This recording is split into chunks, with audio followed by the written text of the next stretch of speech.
This is the seventh and final session of our series, and I just want to invite everyone to take a look at our playlist, which I will put in the chat, and then I'm going to turn this over to my colleague Felipe Salas, who will introduce our guests for tonight. Thanks.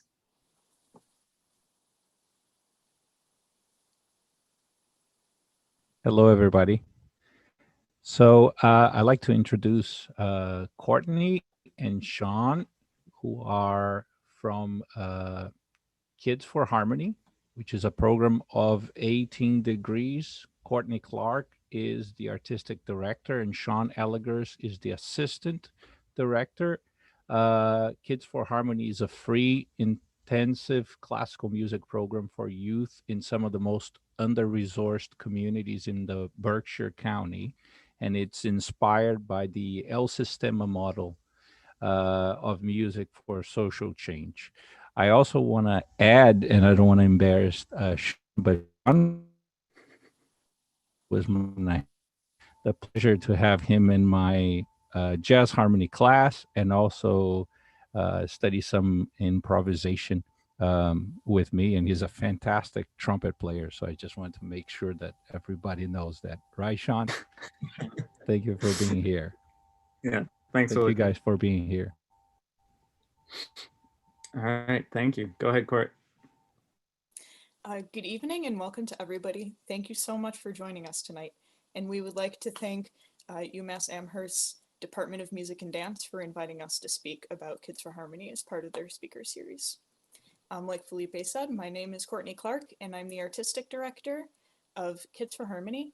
I'm a violinist and I'm a teaching artist in the program as well as the director. I teach violin and viola, orchestra, and chamber music.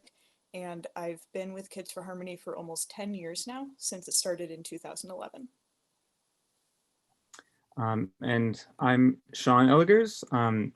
I've been with the program for about 5 years. I'm the assistant director. I teach the theory and composition programs, classes at our program. I teach general music to the younger students, and I'm also the photo and video general media content provider and distributor for the program. And I want to thank Liz and Felipe again for inviting us to do this.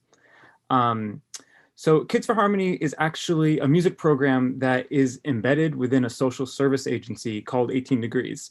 18 Degrees promotes the well-being of strengths of children and families, youths and adults, with the hopes to build better communities in 4 core areas: early education and care, foster care and adoption, child and family well-being, and youth development. A bit of a background on the name of the agency. 18 Degrees is where the sun stands just below the horizon at the first sign of daybreak. It's still actually mostly dark at this point in the morning, but at that first light, it's the sign of new days and fresh starts. At 18 Degrees, we focus on helping children, youth, adults, and families find their way to new beginnings and opportunities. With this in mind, 18 Degrees offers the Kids for Harmony program to foster this child development and strengthen the families, specifically through intensive music training. And it's Courtney and I hope that through this small snapshot of our program, we will be able to highlight the aspects of the program that do just that. Kids for Harmony is a free, intensive classical music program for youth from some of the most under-resourced communities in Berkshire County. The program was started in 2011 as a proactive approach to the social services by our former CEO, Carolyn Burns. We are inspired by the El Sistema model of music for social justice change, and our program focuses on classical music, which historically has been largely inaccessible to many based on wealth, privilege, and color. And we use classical music to build opportunities and open closed doors. The majority of students and families that we serve live in communities that do not have access to high quality intensive music education. And our children and families experience many economic barriers such as high employment rates and generational poverty, and are also often witness to a lot of violence within their communities and even sometimes within their own homes. So with these challenges, Our families really struggle with a persistent state of chaos and chronic stress, and those things just don't make accessing a music program it just makes it very, very difficult for somebody to do that. So one of our goals is to make accessing our program as easy as possible. So by providing Kids for Harmony at no cost at all to any of the students and families, we're eliminating a lot of the financial barriers and a lot of the challenges to participation in a music program. So this includes all of the group classes that are taught by our teaching artists, all of the instrument rentals, and all of the accessories that go with that, like sheet music and rosin and shoulder rests and all those things. And whenever we travel for concerts or rehearsals, we provide bus transportation because some of our families don't have cars, or they don't have cars that can handle long distance travel. And when we're invited to perform pre-concerts at different community events, our families are offered free tickets to the event so they can watch their kids perform, and then they stay for the performances after, whether it's at Smith College or Tanglewood. We are currently serving 65 students. They start in about 2nd or 3rd grade, and we follow them all the way through until they graduate from high school in grade 12. We currently have 4 seniors that are graduating this spring, and they're actively applying to college programs right now. Some of them are in music and some of them are in other areas. Students attend Kids for Harmony about 3 to 4 days a week for 8 to 9 hours of weekly instruction. We have 6 professional teaching artists.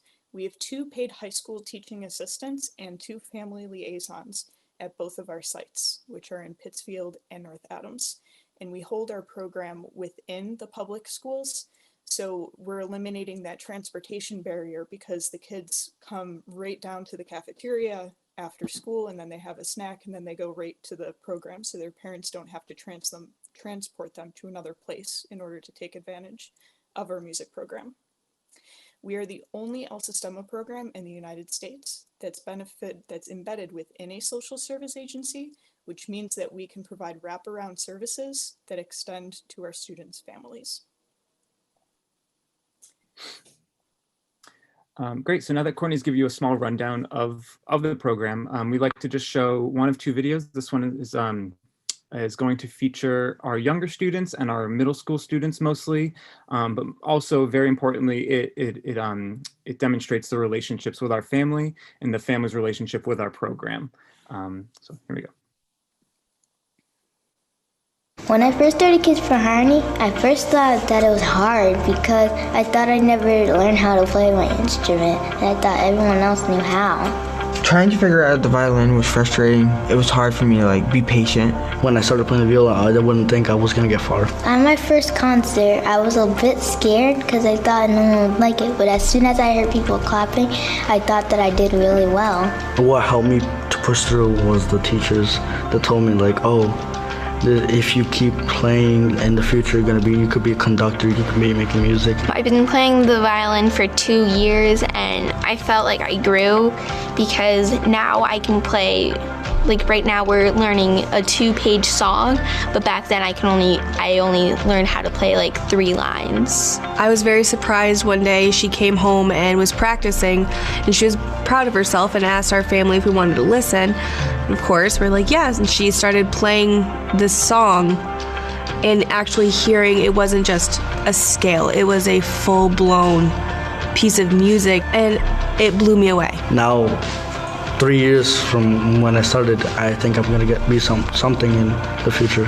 When she came home with the instrument, she was just so excited. That's all I needed, I just needed to see that light. I think I'm getting more comfortable because I'm practicing. When I hit a wall, teachers come to me and say it's not a good thing to give up because if you give up, then you're not gonna get very far. Y siempre le estoy pidiendo a él, mi hijo, esfuérzate y lucha y sal adelante. Aprovecha la oportunidad que Kids for Harmony les da. As I played more, it got easier.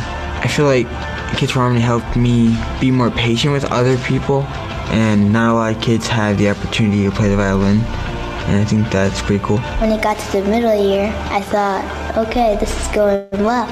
And then once it hit the end, I was good. When I'm performing in front of my family and friends and other people, I feel really proud, and I feel like my mom is really proud of me because I'm pretty brave for my age. When I was younger, I would never. I was so shy. So seeing her so outgoing, it really blew me away. It really was amazing. It's awesome. It's fantastic to see her just being brave like that. I know for a fact that she knows that I'm very, very proud of her, and she knows that I love her so much, and I'm just amazed to see how she's blossomed with playing this instrument. She comes home every day from school, and even on days that she doesn't have Kids for Harmony, that's just something she wants to do. She's eager to show her sister or show me or even show her stepdad what she's learned, and we enjoy it. I like how people like what I play. She sounds amazing. I think when Mark was playing at Symphony Hall, it was amazing. It was great. He was confident. I could see he was proud of himself. I was proud. I always say he's my Broadway baby. I want to see him on Broadway. I'm sitting there and I'm watching her with all these other children, all these parents, everybody's in front, and she's just owning it. She is just confident. I felt very proud of myself, and I'm like, let's just do it. I only have one life. Let's test the limits. A few years from now, see myself in Kids for Harmony being a mentor. I want to be able to help more people. In the future, I see myself in the Lane P. Bernstein Orchestra. Lane P. Bernstein means like, oh, I get to play hard music, quicker music, and I'm moving forward. After college, I want to go to study to be a conductor. That's what I want to be. Or like a composer, and I want to be something big in the future. The Kids for Harmony que nos apoyó, nos ayudó, siempre estuvo ahí, cualquier cosa que necesitábamos, siempre estaban. I think Kids for Harmony has impacted her life in many different ways. It has opened up so many doors for her. I just don't know if it would have been possible to get her classes. So with Kids for Harmony, she's been able to do something she's been wanting to do. She's able to practice and learn an instrument that I would have never thought was something we were gonna do. I think it's a great opportunity for any kid. Taught Mark a lot of patience, how to be committed, a lot of good life skills. Siempre que hablo del programa de Kids for Harmony, hablo que realmente es algo lindo. This is a great program, and I hope that you guys are here for years and years to come.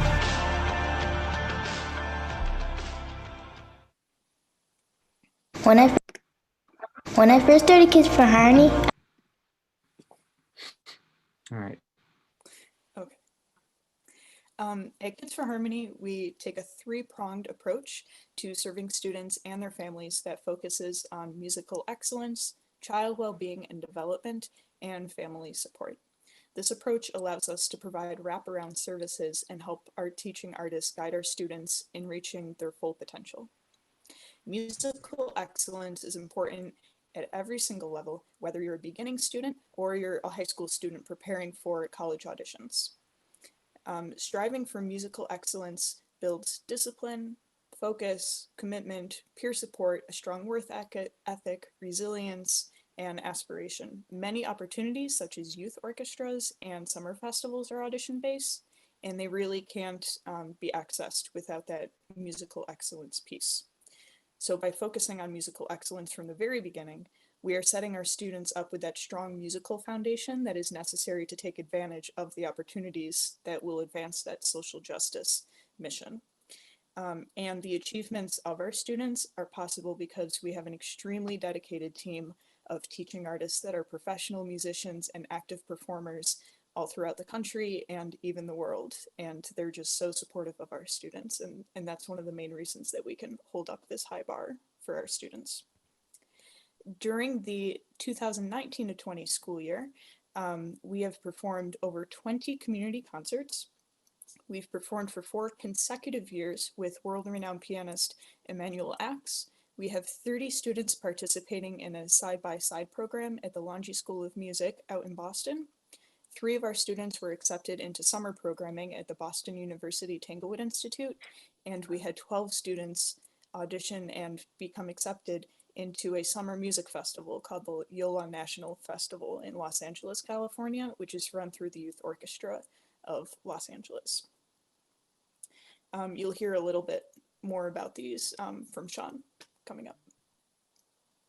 And yeah, before we elaborate on some of those programs that Courtney was mentioning, so some of our partners, I just want to finish off with the two other cornerstones of our program, which is child well-being and family support. Child well-being and development is put first and foremost in our program. Our teaching artists are trained in strength-based, trauma-informed practices, and we're always aiming to be positive role models for our students. The family liaisons work with our young musicians in skill groups to develop social and emotional well-being. So throughout a year, the teaching artists and the family liaison are focusing on safety and respect, brain development, mindfulness, growth mindset, building resilience, working on collaborative problem solving, and interpersonal relationships. We also are committed to the development of positive youth outcomes, and that could be a wide variety of things, whether that's something as general as leadership or patience, time management, mental and physical health, to something that's maybe more achievement-based, like graduating from high school, graduating to the next grade level, or employment. So we're very much trying to not only develop the musician, but develop just the human being in its entirety.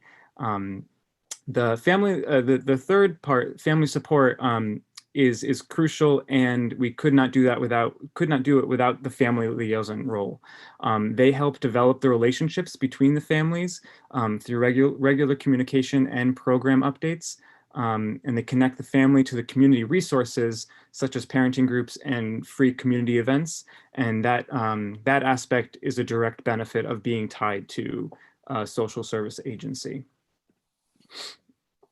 From the very beginning of our students' journey at the program, they perform for their peers and their families at our casual concerts at our school sites. And here you can see both programs, one in Pittsfield and one in North Adams. The casual concerts are just such a great way for our students to showcase their accomplishments, building confidence, and support their fellow musicians.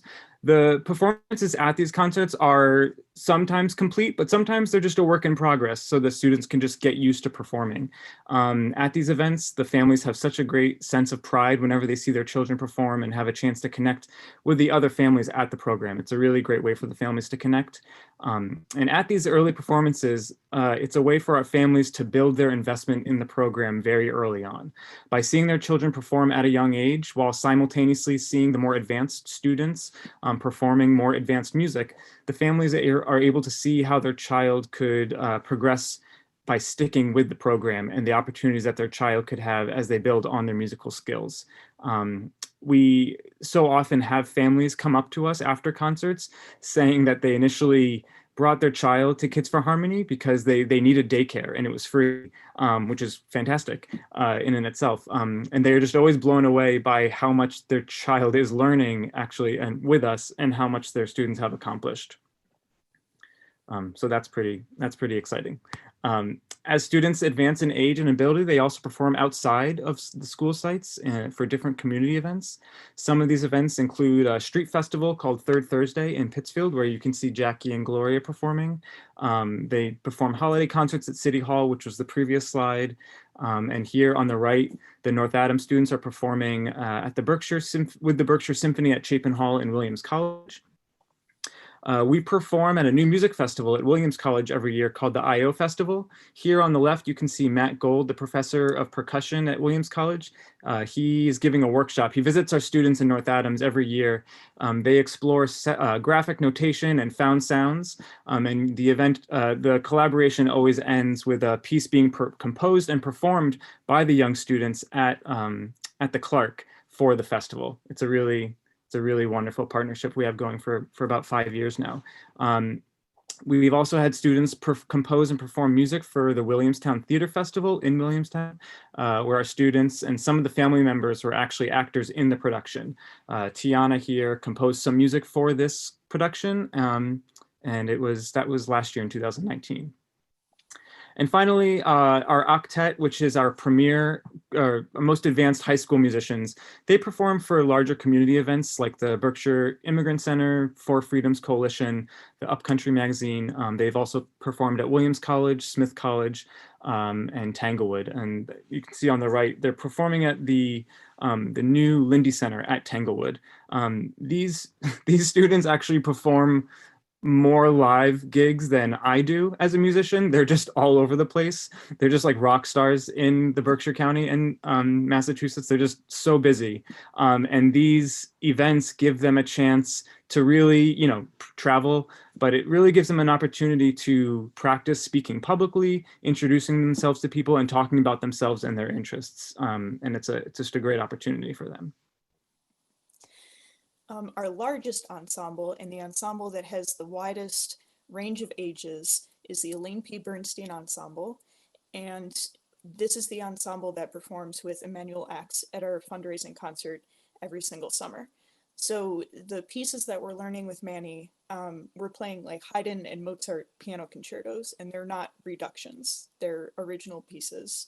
And with Manny, we're also performing some original student compositions that were performed by Manny. One of those students is on the right here. His name is Nate, and we also had a performance by another student, Givens, last year. Another big collaboration that we have is with the Longy School of Music of Bard College, which is in Cambridge, Massachusetts. So when students are as young as 9 or 10, they're invited to participate in the Sistema side-by-side series, where they get to work with professional teaching artists and the Longy Conservatory students. And the series brings students from El Sistema programs all over the greater Boston area to meet and rehearse and perform concerts together. And this happens on about 13 Saturdays throughout the school year. When we go, we leave Pittsfield at about 5:30 in the morning on the bus, which you can see in the picture on the left. We drive about 3 hours out to Boston, and then we practice for about 6 hours, and then we drive the 3 hours back, and then they go home. So it's a crazy long day, especially if you're like 9 or 10 years old and this is your whole Saturday. But whenever families are so excited to sign up their kids for this, because they're like, you'll take my kid for the entire day. That's great. Where do I sign? And then they have the whole day free. And then they come to the concert. So when we go to the concerts, we always take 2 buses. And so the families can come with us. And they're always really, really amazed by the progress that the kids are making, because they have a string orchestra for the younger kids, and then they have older, more advanced ensembles for the older kids. And you can see some of these guys in the pictures right here. And we always have the final performance at Sanders Theater in Harvard. We also have other opportunities through the Longy School of Music, like master classes with some of the guest artists that perform at the Longy Gala concert every winter. And we've also performed the national anthem at the Celtics game for, I think, 2 years. That was a fun experience. We also connect with the even larger El Sistema community through an annual event called the El Sistema Showcase, which brings about 500 students together every spring. And they rehearse together, and they perform pieces for each other and together, and also have a really nice lunch of Venezuelan cuisine. It's always good. And Sean, next. So we're coming up on December, which for us is the beginning of audition season, and it starts to get a bit crazy, but it's all worth it because audition opportunities really lead to some amazing experiences for our kids. One of the first audition experiences for our kids is when they audition for the Yola National Festival in LA, California, which is run through the Youth Orchestra of Los Angeles. Students are preparing scales, orchestral excerpts, and video essays. The selected students are flown out to LA for 10 days of intensive rehearsals that end with the final concert at the Walt Disney Music Hall with Gustavo Dudamel. So here they are. I think this was 2019, and I did my best with arrows to indicate where our students were. We got 8 of them in, and it's a great time. All of this also is provided at no cost for the students. For almost all of our students, this is actually the first time that they ever boarded a plane. So it's a pretty big deal. And they also are getting the benefit of rehearsing on college campuses. Attending this festival is not only important for the musical growth, but our students, but they're growing socially as well through this experience. They're able to meet and work with other students from all over the country, and they're friends with now, and work with incredible teachers that become their mentors moving forward. In this festival, the students also explore the role of music in the community, and how when they return home, they can use what they've learned to benefit their community through music.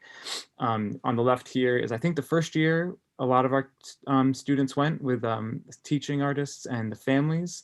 A lot of family came. It was amazing. And here is Jed Rose in front of the Hollywood Bowl, which was a great time. They always provide us tickets to go see a concert at the Hollywood Bowl. Branching out of YOLA is the YOLA National Institute, which is another thing that we participate in. It's a program where juniors and seniors in high school can further explore their identity as musicians and how they can further engage with the communities through music. One of our students, Judley, who is seen second from the left in this photo on the right, she was actually accepted into a small group of 17 musicians from nationally to travel Scotland and London to perform with the LA Phil and with Gustavo Dudamel. Beyond the performances that they do, this turns into a year-long program where the musicians connect virtually through Zoom meetings throughout the year to further explore career paths in music and to connect with professional musicians. And they kind of have a mentor that they work through the year with. We are excited to announce that both Judley and her twin sister, Judd Rose, were accepted into this program for the upcoming year, which is very exciting. Mentoring is a really important thing in the Kids for Harmony program, and it happens at every single level of our program. Beginning students learn what it means to be a mentor and why mentors are important, and they begin learning about mentorship through learning how to be a STAM partner and a member of the ensemble. A student will help their STAM partner by pointing to music to help with note reading. They'll lead by example, and they'll demonstrate some of the musical skills that are being covered in class. And as students become more advanced and more comfortable with teaching, then they're able to give pull-out lessons to our younger students. So on the left, you'll see one of our high school students, Tiana, with Jackie. And then on the right, Johan is teaching one of our violists, Justin. A few of our students, which have been part of Kids for Harmony since the very beginning, have earned their first jobs with us. And when the students get to about senior year in high school, we invite them to apply for a position as a teaching assistant.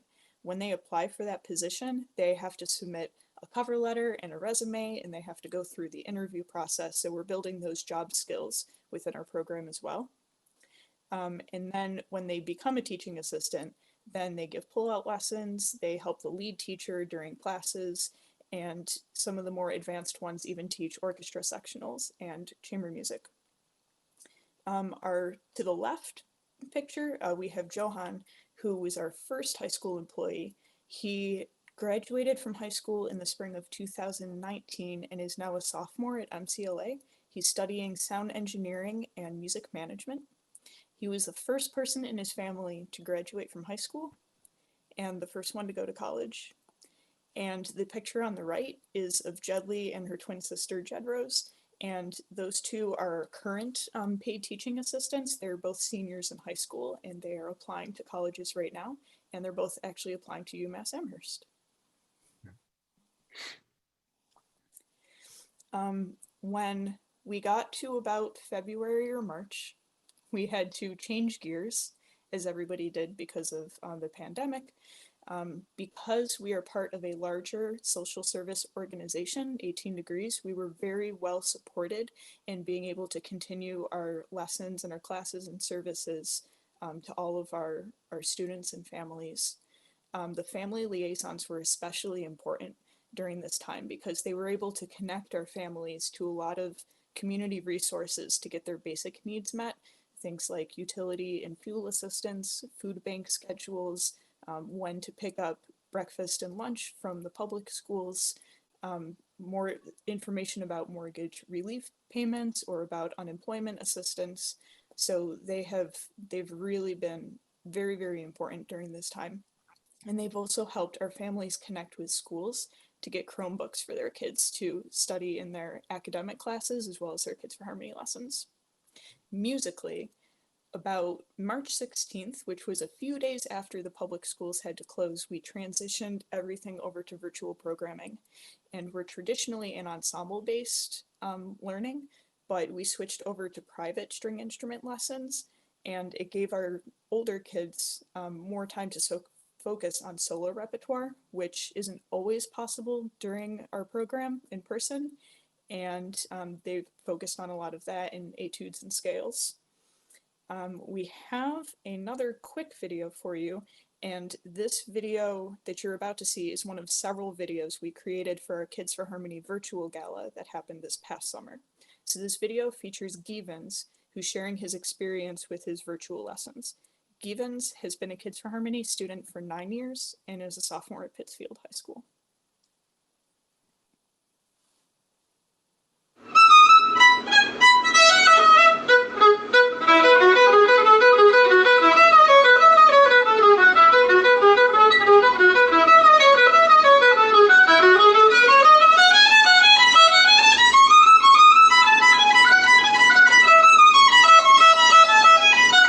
All right, Givens.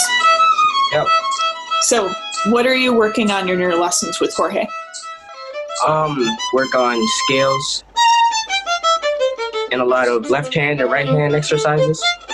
I've been doing a few solo pieces, and a lot of Bach and Bruch and a Chrysler. Is that how you say his name? Chrysler.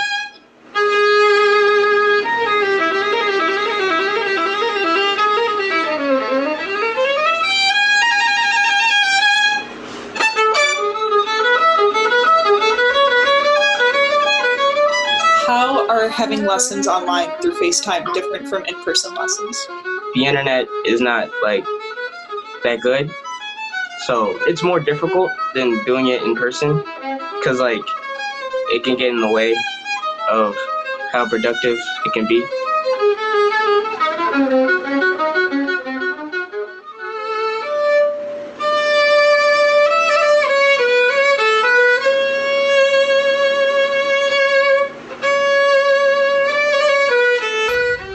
It is a pleasure to teach Givens. His innate talent, trust in teachers, hard work make him a very fine musician. Do you think that your playing is improving? I think it's a little better, but it's I don't know. I guess it's getting a little better.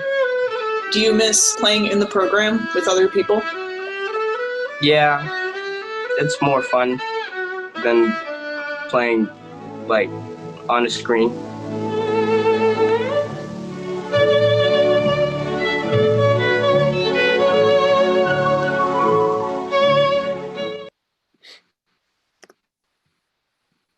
All right. Givens is great. He's also quite shy, but he's great. So in addition to the lessons, we also had to make some shifts for some of our other classes. Our theory lessons went to one-on-one, which actually ended up benefiting the students because I got to meet them at their own level and work at their own pace, which is really, really fantastic. And we also moved our general music classes to group virtual lessons. Me alongside one of our other teachers, Miss Alicia, we started teaching bucket drumming and recorders, which was helping the younger students reinforce note reading. We also started a music technology class. It was really important to me to have keeping the kids staying connected. We started a music technology course where we distributed MIDI keyboards to all of our students, and we started to focus on music that was a bit more electric, beat-centered music, more electronic music. So, you know, keeping with the idea of access, it was really important that the students had the tools to do that. Once we had access to those things, we were actually able to do a collaboration with the younger class, where the younger students would write a story that essentially they would perform as like a poem or a rap, and they perform the words on top of beats that our students are making. And then the students perform the lyrics and they draw pictures for it. And it's a huge production. It's a really fun thing, but it's a really nice collaboration. We don't have time to show you these videos, obviously, but here are some screenshots. If you want to check them out later, it's called The Magic Show. It's a crazy story about a magic show that goes wrong. And then another crazy story about a ghost. We also, for older students, we've taken it to another level where students are are writing stories, and then our older composers are writing, I guess, more music using more conventional notation for performance, and that's a really fun project that's ongoing as well. To somewhat lessen the feelings of social isolation that many of our students are experiencing right now, we made sure that we were staying connected as a group, both virtually and in person when we could. So we've had a few Zoom hangouts with the kids. We gave some Zoom recitals and had some watch parties, and we were able to meet some of our students for socially distanced lessons in the front yard or backyard in the summer, you know, when it was really nice out. And we also took the kids out for a socially distant hike on Mount Greylock because we live in the beautiful Berkshires. So, you know, we have a lot of fresh air, and it's a nice way for us to connect with them. While this is just a brief glimpse of what happens in our program, we thank you so much for the opportunity to talk about Kids for Harmony and to brag about our amazing kids and everything that they're doing. Thank you again, Liz and Felipe, for having us. If you're interested, you can check out either of these resources to find more about 18 Degrees, and from there you can find more about Kids for Harmony. Be sure to, if you wanted to see more videos from our gala, kind of like a fly on the wall experience of what it was like for our students during the pandemic, you can check those out as well. So I guess I'll stop sharing my screen now and we can open it up for questions if that's the next stage. People should just feel free to unmute and ask away.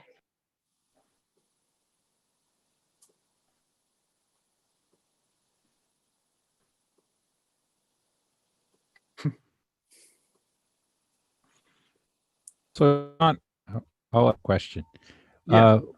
In your experience with the program, what do you think is one of the most challenging things? So are we talking at the moment pandemic style, or just I'll answer the question if we're not in a pandemic. I think one of the I'll just answer it in general. I think one of the hardest things a frequent challenge for us is space. When we are trying to just run the program, we have a lot of students in a school, but we are hosted by schools, and they are incredibly generous. But I would say that trying to teach to all of the students that we have at the levels that they were at, which is quite a wide variety of wide variety of age groups and abilities. It would be fantastic if we could have a lot more space to take kids and do one-on-one lessons, but that's unfortunately not a luxury that we have. We're quite limited with one cafeteria and one computer lab for my class, and then we're just putting kids in hallways. And it's often right before our program, basically every day before the program, we're it seems like a juggling act to say like, okay, you take this person here, you take this person here. And the thing is, what's great about it, it's actually really inspiring to just be walking around the school and you just see a teacher with a kid in a stairwell. And it's just music happening everywhere, but it is distracting, and it's probably not ideal for the students. Court, would you say, is that accurate, or would you add something else onto that? I would add that during audition season, that's particularly funny because we just set up kids and you go in this stairwell and this hallway and you go around here, and then we'll have 3 or 4 teaching artists kind of circling around the school, and you just stop somewhere and hear a kid play something, and then you teach them for 5 or 10 minutes and say, okay, you work on this, I'll be back in a few minutes. And then you go, down to the next stairwell and the next kid, and then we have a room in the middle of everything to record all of the audition videos. So they have to like come in and then, okay, go to the next episode, go out and practice again and come see me in 15 minutes. And then they just kind of like rotate out. So that's what a lot of our audition season is like. So audition season this year will look very, very different since we can't do that. So lots of video exchanges, I think. Yeah.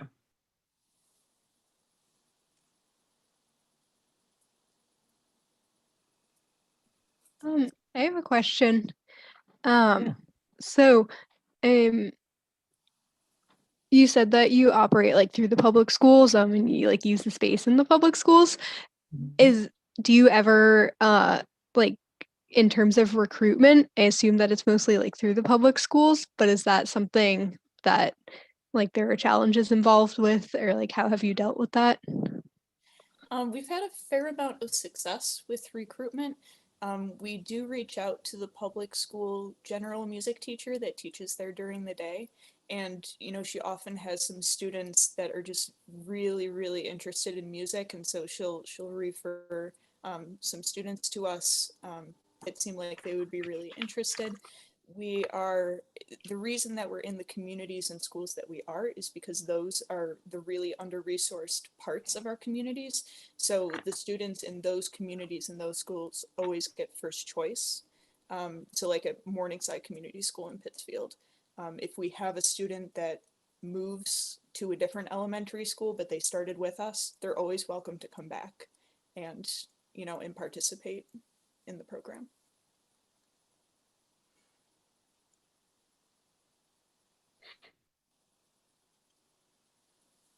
Thank you so much for coming in and talking to us. I'm particularly amazed by all of these high-level programs your students are getting into. And I'm wondering, since you talked about how your program is usually ensemble-based, and I know you're mentioning a lot of pull-out lessons, and it sounds like a lot of maybe informal miniature lessons are happening. I'm wondering how you get students to this level where they can audition for these wonderful programs with maybe, do you sort of start giving private lessons to students who are particularly invested, or how do you get them to that level in an ensemble-based program? We are able to give lessons to a few students privately on a semi-regular basis, like when we can. So our program runs for about 2.5 hours, and the private lessons need to happen after that. So many times, especially during auditions, a student might stay with us for like 4.5 hours after school because we're finishing all of that up. As far as getting them there, I mean, we're able to teach some solo pieces within a group. So like if I was working on Suzuki pieces or something, I would teach them to an entire violin section. So sometimes we're able to have them learn the pieces, but it's just within the group setting. So we can kind of progress it that way.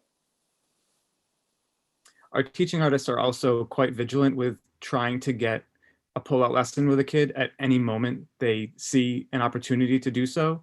So, for example, during snack time, which is just a beautiful version of chaos every day, you can often see kids eating snack, but then often you can see 2 or 3 of our teachers like coming to a student saying, Gloria, let's go, let's do a lesson right now. And even if it's just like for like 6 to 7 minutes, just working on a small passage, that over time, I think has had a really, really great benefit as well to getting the kids hooked and feeling confident for when they get into the ensemble in about an hour. Yeah. Thanks for the question. Thank you.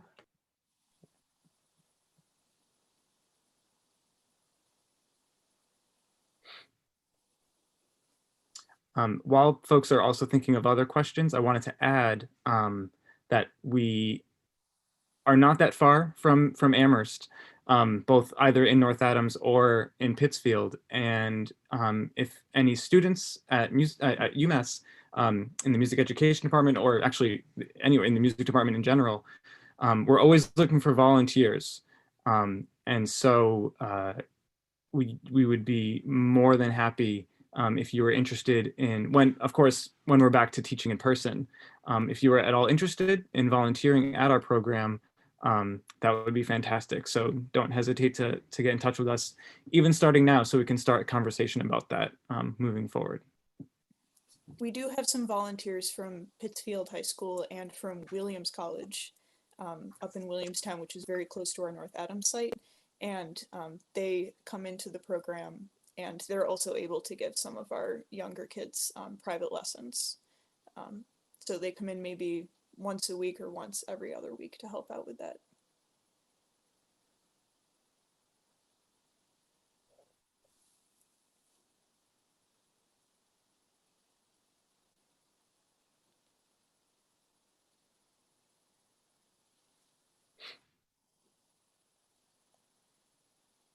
So, what do you guys, your plans are for the program in the next years? Let's say, all things considered, imagining that we'll be out of this pandemic some next, what do you envision going forward? I think hopefully immediately after this pandemic, we're moving into our 10th anniversary year of the program. So we're planning for a fairly large gala celebration next summer, in summer 2021. So hopefully we'll be able to do that in person, or at least some amount or half capacity in person, and then do kind of a hybrid gala-ish kind of thing. I mean, moving forward, the way that our program is set up is we take new cohorts of kids every other year in each site. So one year Pittsfield, the next North Adams, and then Pittsfield, so just being able to continue that pipeline of students so that our program is sustainable. And so we would love to just grow the program that way. And within that same model, maybe just instead of taking one class of students, we could take 2 classes of students. And so just slowly growing it out that way in the communities that we're already in. Just so we can, the goal is to offer this to as many students and families as we can, because we want to make sure that as many kids get these opportunities as possible. I think we would also, a little bit more long-term, our connection with Longy is fantastic. To be part of that youth orchestra is just amazing. We often talk about dreaming about having a youth orchestra more locally, based in the Berkshires for the youth, and that it's kind of maybe a consortium of both our sites, plus there's an El Sistema site in Greenfield called Music of Franklin, which you should check out as well. They do some fantastic work.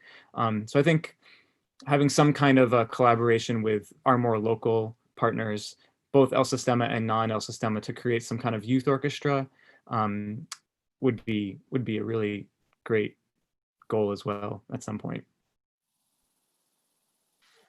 Can you talk a little bit about what you guys do in the summer? So we offer probably a 4 or 5 week summer program. And since we have our fundraising gala every summer, the things that we're working on in that summer program are more geared toward that larger performance. That's when we also really crank down working on those piano concertos. So it's not a full day summer program. Somebody might come in for an hour and a half to 2 hours a day, and mostly string instruction, but also some music theory and general music elements, usually in the month of July. yeah, as our students are getting older, also they're getting into more music programs over in LA and other places. So they're often quite busy. So we have to have our program dance around their busy schedules as well, because they're off doing other stuff too. I had a question, and my question was, I was wondering what your schedules are like for the students. Like, do they have their own special schedule for what they need, or do the students have like all similar schedules?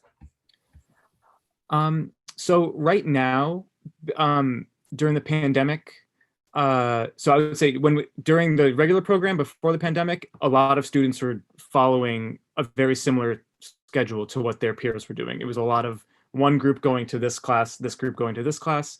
But now that we're, since the pandemic, we actually made a lot of things a lot more individualized, because a lot of our students are struggling with a lot of things, as every student is right now, especially going to school hybrid style or not.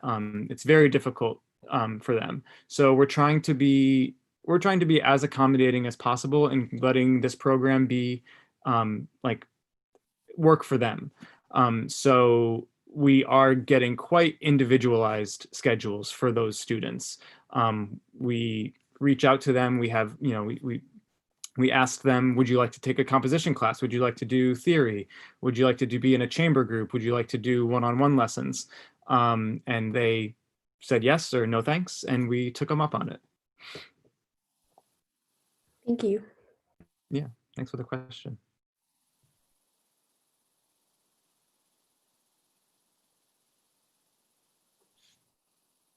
Okay, well, if there aren't any more questions, thank you guys so much. It's been really inspiring to hear about your program. I didn't know anything about it. I think I will have more questions later. Yeah, so thanks again, everyone. Thank you for coming tonight, and to the other programs. Like I said, everything is archived on a playlist, so you can always go back and check out the ones you might have missed.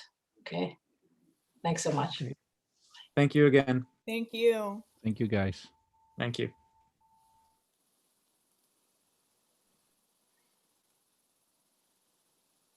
Courtney, can you not go away yet?